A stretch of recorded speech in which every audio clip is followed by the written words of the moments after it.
Hello. That is so hot. Welcome to my audio journal. So, what's in question today?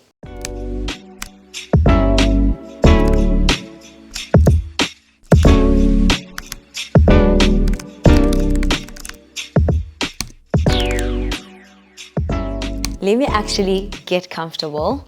Welcome to Audio Journal on the Couch. Now, Audio Journal on the Couch is basically another location for our podcast where I just give you my thoughts as raw as they are, and the advantage is that I can step right from my bathroom or from my bedroom or from the kitchen and straight to the couch and give it to you as it is. But it really is about just giving you my thoughts as they are and giving you something to think about. So if you're thinking about something as I am speaking to you today, please do write it down in the comment section and really let's just engage together. Now, when I was speaking to my friend today, she gave me an idea of like what is going through her mind, what is in her heart, and I love that. I love that when you get to a point with your friends where you can be honest about how you're feeling, because trust me, it's not every day that you wake up every day and feel like a boss babe. She's telling me about getting into a space and just having little inklings of doubt, or am I doing the right moves? Am I making the right decisions? Am I investing the right amount of money? And all of that stuff. So which brought me to the topic for today.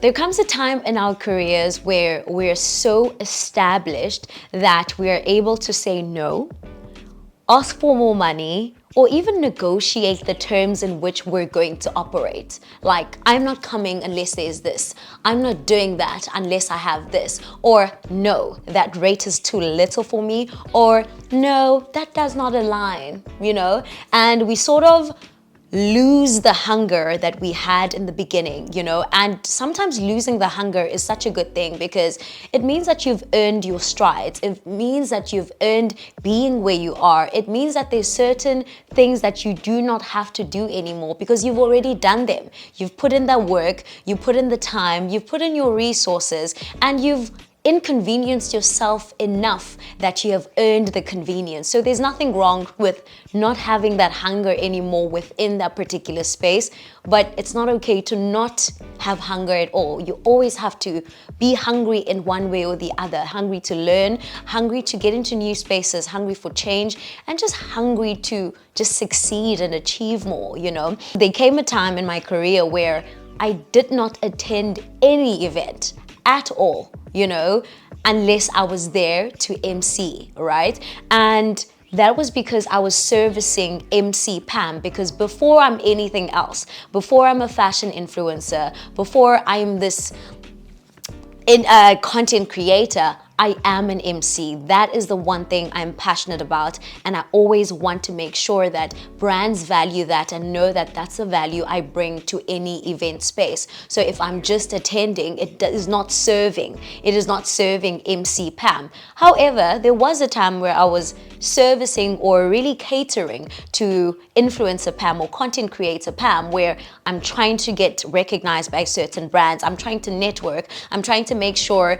that certain brand managers, I sort of know who's who within the industry. I'm connecting with other creators, I am connecting with all sorts of people, or interacting with products, interacting with events that are relevant within my space. And that made more sense because I was catering to influencer Pam, right? But when I'm catering to MC Pam, it is a whole different ball game because she has to step on that stage in order for you to recognize her true value. Now, it brings me to the idea that with every single creator that gets out there and they get so established, they start coming on social media and tell people who are up and coming influencers, I don't attend events for free, I don't receive press drops, I don't do this for free, I don't do this for free. That's all good and well, but does it align with you?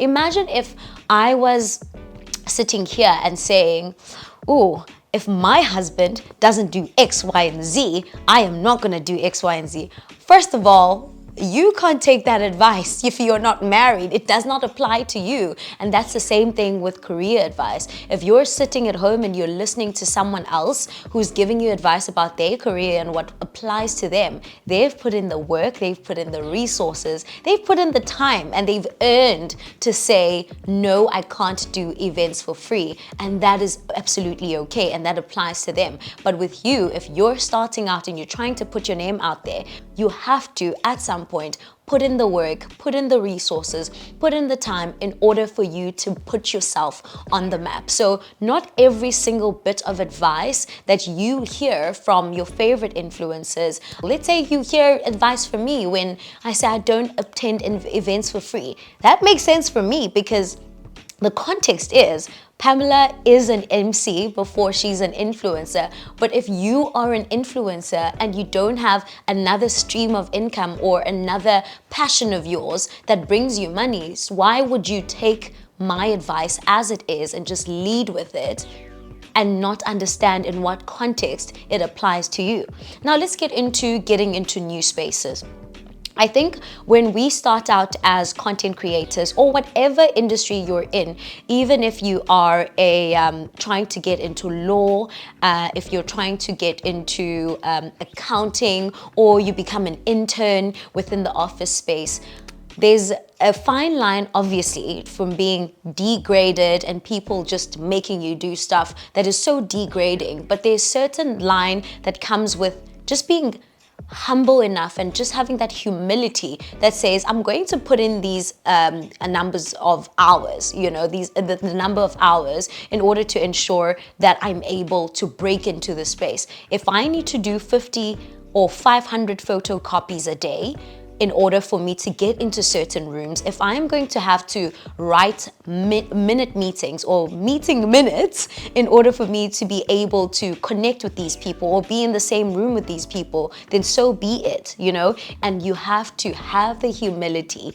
to be new in a space. Those are the things that I did. I knew that I had to take free gifts from brands. I had to attend events for free.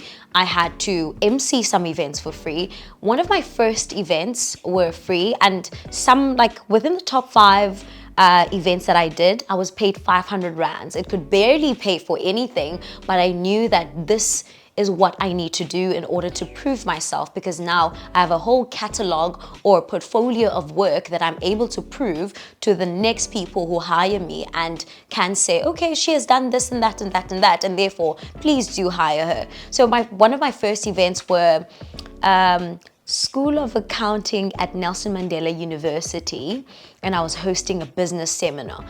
Imagine that. Because I am just an MC. I just said I'm passionate about this thing, and next thing I have to be on stage. And those were the first events that I did. It's a business seminar. Of course you're gonna believe I can do the thing. Of course you're gonna believe I'm a good MC just by seeing that. But in retrospect, I didn't even get paid for that event. I wasn't even well prepped, but just seeing that, you think, wow, this girl should be great for the fact that Nelson Mandela University gave her an opportunity to step on that stage and host, I think there was an exec from APSA at the time who was supposed to speak, and she was like the main speaker for the day. I was hosting her, and that goes with putting in the amount of hours, just your resources into ensuring that you do the work, even if you're not getting paid, because in the long run, it will make sure that it pays you, right? So you have to be willing to do all of those things. And then fast forward, now I don't step on stage for free. I don't have to step on stage for free. Up until a time where I have to get onto certain platforms, and I'm really trying to get onto that stage. I'm really trying to connect with Prince Harry, or I'm really trying to be on this world stage, I have done so many amazing events in my career. However, I've never touched 50,000 people. So if an opportunity with 50,000 people came about, I'm not saying I'm free, but if an opportunity to host 50,000 people came about, I would certainly take it without a doubt. And if they ask me, oh, we only have 2,000 rand, I'm like, anything. anything at this point, because what? I am trying to have that within my portfolio and say, I have hosted 50,000 people. These are the things that I think that you should be doing in order to ensure that you're breaking into a new industry with humility and just going for it, right? Number one, networking.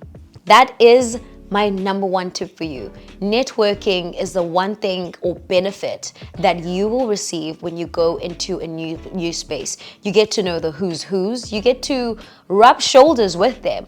Just by you rubbing shoulders with certain people, there's a benefit to it. There's a benefit to it. You get to learn from these people that you're networking with. You get to exchange contacts in some cases. Number two, when you get into a new industry, and you're willing to do these things, you get to sharpen your skill. Whatever your skill set, you get to sharpen it, you know? I personally, even though this is a paid example, a friend of mine is on radio and I am an MC. As a byproduct of her being on radio, she gets to MC, she loves it, but it's not her main thing. Her main thing is radio, it's broadcasting. She's fantastic at it. But when she comes to me, she sometimes asks me for, how do you do this? Or she will look at me and say, oh, you're so good at that. You do that so well. You do that so well. In the beginning, I didn't understand because I was just like, you're a broadcaster. You already are amazing at broadcasting and you also do the same thing that I do, but not recognizing that I do it more than her in the same way that I was a radio presenter first, but I don't do radio presenting every day versus her. She does radio presenting every single day. So my skill might be sharper when it comes to emceeing and her skill might be way sharper than mine when it comes to radio presenting because she does it every single day. So doing something every single day, whether paid or not, allows you really to sharpen your skill, get better at it, and really be sharper, knowing how to do it on a daily basis. It really allows you to connect with people more. It really allows you to know what's going to happen, predict what's going to happen just by you having done it more times than the other person. The sharper the skill, the more experience that you're going to get. So even if you're trying to get into a new industry or an industry that you're already in, there's always room for you to learn. The third thing is being willing to do things for free. I know this one is a bit of a, no, I don't want to do anything for free and whatnot. You have to. You have to be willing to do things for free. And as I said, at this point in my career, there's a certain type of event that I'm willing to do for free. And that's for me to discern. And that's important. It's for you to discern and not for the event organizer to tell you that this opportunity is good exposure for you. It's not for them to tell you because they don't know your goals. They're trying to take the next shortcut and that's it. So you have to be willing to do things for free, but based on your strategy, based on your goals, based on the things that matter to you. So don't just take anyone telling you, this is great exposure. You have to do things for free. You know what I'm saying? We have no budget, blah, blah, blah, blah. You know, there will be people who are saying that to you and they're just trying to use you. You don't really care, and all you care about is the fact that you want to get into that space and you'll do whatever it takes in order for you to get into that space. So don't listen to anyone else who's telling you, no, I wouldn't do anything for free, because they've put in their amount of hours. They've already done their work for free. And this is your chance to discern, should I be doing X, Y, and Z for free at this point in my career? You know, and the more you sit down with those thoughts and those ideas and that strategy, you'll be able to discern without you having to doubt yourself and listening to every Tom, Dick, and Harry. Number 4, you have to be willing to spend money to make money. And I think this ties perfectly with point number 3 that says, be willing to do things for free, because sometimes you're going to spend money. You're going to spend money for an event that is free, and in order for you to show up and make it as grand as you would, as if it was paying, sets the precedent or perception to the people who are receiving the information, thinking, wow, firstly, this is an A-class performance. She is amazing at what she is doing, and no one really knows that you didn't get paid. Just you being within that space and performing at your best just sets the precedent that you know what you're doing. You're getting paid and you're just going to be amazing at whatever it is that you're producing, right? Secondly, paying for stuff really also allows you to have some sort of consistency when it comes to delivering the work that you deliver. When it comes to my events, I dress according to the theme and not according to how much a client is paying me. Of course, in most cases, I'll push for more money, especially because they expect me to look great. They expect me to have a toilala that they would have seen perhaps at another event that I hosted. And I set the idea for them that this is actually this much because we build relationships with designers, etc. And that is how I'm able to show up that way. But 9 times out of 10, I'll always push to ensure that I show up to the level of the theme, to the event, and to also my brilliance as a person, and not according to, oh, I'm only getting paid 5,000 Rand here, and the other client was paying 40,000 Rand, and therefore that's why I showed up that well, you know? So you have to be able to keep and maintain your consistency, irrespective of how much you're getting paid or not being paid for something, in order for people to associate your brand or whatever you do with that quality more than anything. So be willing to do things for free because it will pay off. And the last point I have for you is being open to learning. Just being humble enough to say, I do not know much about this industry, or I am new to this industry. Being open enough to tell yourself that I'm available to be new. I'm available to be the rookie in the building. I'm available for these people to just send me around and say, hey, you know, this is the new kid on the block. She's just the intern, you know. But you have to, absolutely have to be willing to be a student within the spaces that you enter.